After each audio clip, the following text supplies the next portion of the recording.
ازيكم يا حلوين، عاملين ايه؟ يا رب تكونوا بخير، يا رب تكونوا في احسن حال. كل سنه وانتم طيبين، يا رب يعود عليكم وعلينا الايام بخير.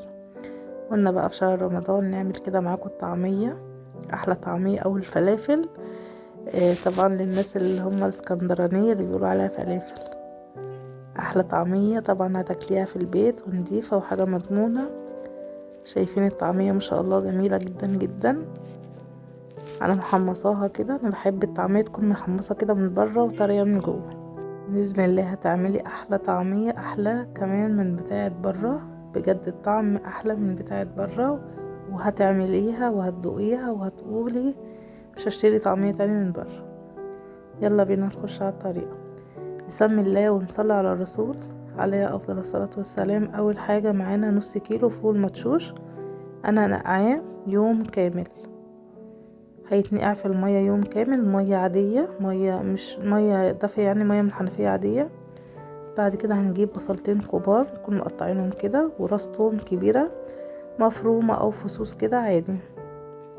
وهنجيب حزمة كزبرة كبيرة، يكون حزمة كبيرة، او لو الحزمة بتاعتها صغيرة هتجيبي حزمتين كزبرة صغيرين.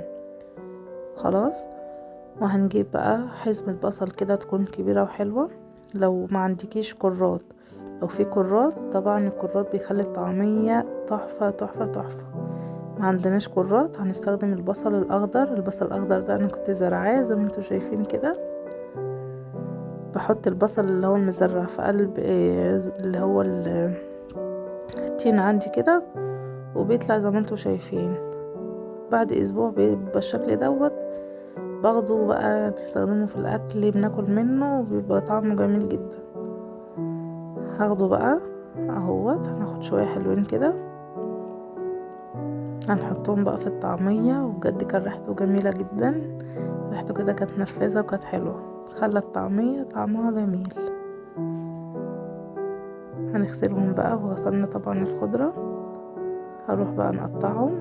مينفعش ان احنا نحطهم كده في قلب الكبة يعني، هنقطعهم بالشكل ده. اللي وصل معايا لحد هنا يا ريت يحط لي اللايك واشترك في القناة لو اول مرة تشوفوني. وما تنسوش الكومنتات بجد اللي بتساعدني. يا رب يخليكوا ليا وما يحرمني منكم ابدا يا رب، ودايما واقفين في ظهري. هنحط بقى كل حاجة في الكبة بتاعتنا.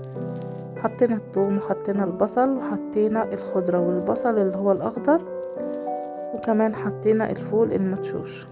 هو اسمه فول مدشوش. بتروحي للراجل بتقوله عايزة نص كيلو فول مدشوش. النص كيلو يعني في حدود 15 جنيه، هيديك نص كيلو. ما شاء الله نص كيلو بيطلع كتير جدا. بتحطي بقى كله في الكبة، وبتنزلي ب3 معالق كده من المية، يا دوبك بس يحركوا كده الكبة معاكي. متحطيش متكتريش في المية لحد ما تنعم معاكي خالص. انا بحبها الطعمية تكون ناعمة، بحبها جدا تكون ناعمة. او شايفين الطعمية ما شاء الله جميلة جميلة جميلة. ولا حطينا ولا ملح ولا توابل ولا حطينا اي حاجة. ما تحطيش برضو كربونات الحاجات ديت. انا لما تيجي تطلعي الكيس من الفريزر تروحي حاطه عليه اللي انت عايزاه. هنعبيهم بقى في اكياس اللي هي بتاعت الطعمية، او اي كيس عندك تلاجة. الكياس دي كانت كبيرة شوية. هما طلعوا معايا 6 اكياس وشوية قالتهم، يعني حوالي 7 اكياس بالظبط. السبعة في 35 جنيه. يعني بجد موفرة، وكمان نضيفة، وزي ما انتوا شايفين كده، وجميلة جدا جدا بجد. يعني لونها ما يفرقش خالص عن اللي بره. وكمان الطعم والله بجد الطعم كان احلى من بتاعه بره. في طعمية بحب اجيبها مش بحب اكلها، لكن بجد الطعمية دي بجد تاكليها كده وانتي مرتاحة نفسيا كده، انتي عارفة ايه اللي انتي حاطاه فيها. حطينا بقى رشة كربونات ورشة كمون ورشة فلفل اسود ورشة كزبرة ناشفة. الحاجات الطعمية دي انا هقليها بقى معاكم دلوقتي اهو على الزيت، وهنشوفها هتفك معايا ولا لا. كمان بتوع المطاعم بيحطوا عيش، وبيحطوا يعني بيحطوا عيش فيها، وبيحطوا حاجات تانية. فصراحة بقيت اقرف من الطعمية بتاعت بره، الا بقى المطاعم اللي انتي واثقة منها يعني. في مطاعم كده ابتدت اللي هي تعق.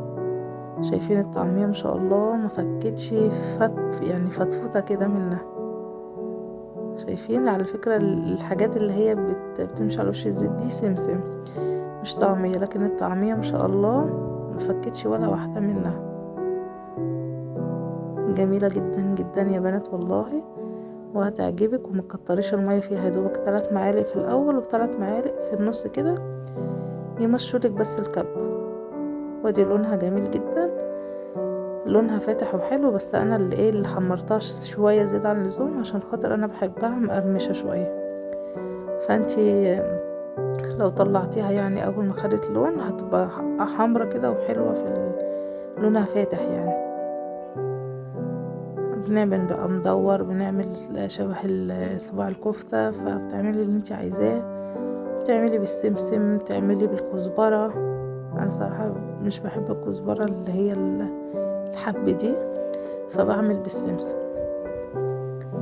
ساعات احط بدل السمسم احط كزبره اللي هي الناعمه. وادي الطعميه بصوا شايفين. وبعدين انا مش حاطه كربونات كتير. يا رب يكون الفيديو عجبكم، شكرا لكم جدا.